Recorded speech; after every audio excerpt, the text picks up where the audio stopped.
Hola. Cuando alguien se decide a invertir en una empresa, siempre se encuentra con una elección clave.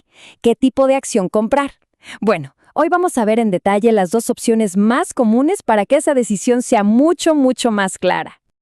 Exacto. Antes de lanzarse, es fundamental entender bien el panorama.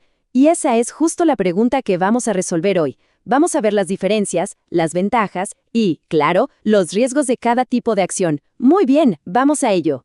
Arranquemos con las primeras, las acciones ordinarias. Pensemos en ellas como la forma más pura y directa de ser dueño de un pedacito de una compañía.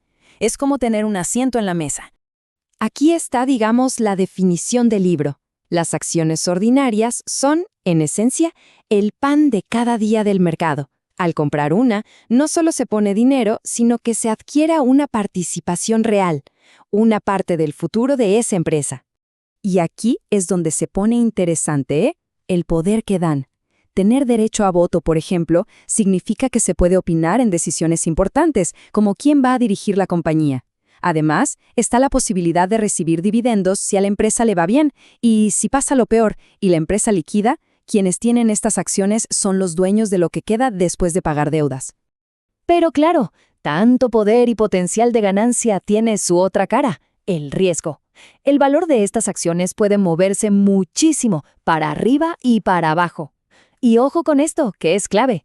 Si la empresa quiebra, son los últimos en cobrar. Es la clásica fórmula: a mayor riesgo, mayor recompensa potencial. Muy bien. Dejemos por un momento las acciones ordinarias y pasemos a su contraparte, las acciones preferentes. Estas son un animal un poco distinto, ¿saben? Son como una mezcla, un híbrido entre una acción y un bono. Como el mismo nombre lo dice, estas acciones tienen preferencia. Lo más atractivo que tienen es que suelen pagar un dividendo fijo, de forma regular. Por eso son una opción que le gusta mucho a la gente que busca un flujo de ingresos más predecible. Y esas ventajas son súper importantes. Tienen prioridad para recibir sus dividendos. O sea, si la empresa no puede pagarle a todos, ellos cobran primero. Lo mismo si la empresa liquida. Y como un extra, algunas hasta tienen la opción de convertirse en acciones ordinarias más adelante. Pero, a ver, ¿cuál es el precio a pagar por toda esa prioridad y estabilidad? Generalmente, dos cosas. Primero, es menos probable que su precio se dispare como el de una acción ordinaria. Y segundo, se renuncia al poder de voto. Básicamente, se cambia potencial de crecimiento e influencia por más seguridad.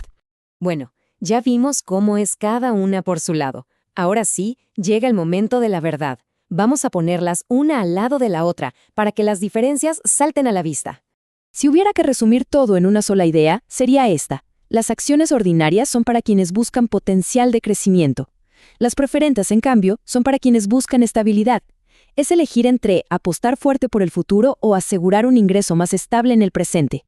Esta tabla es genial, porque lo deja todo clarísimo. A ver, en derechos de voto ganan por goleada las ordinarias.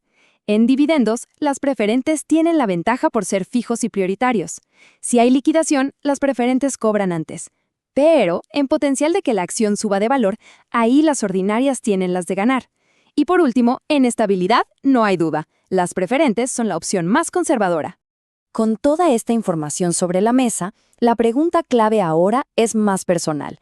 La decisión no es sobre qué acción es la mejor en abstracto, sino cuál es la mejor para las metas financieras de cada uno.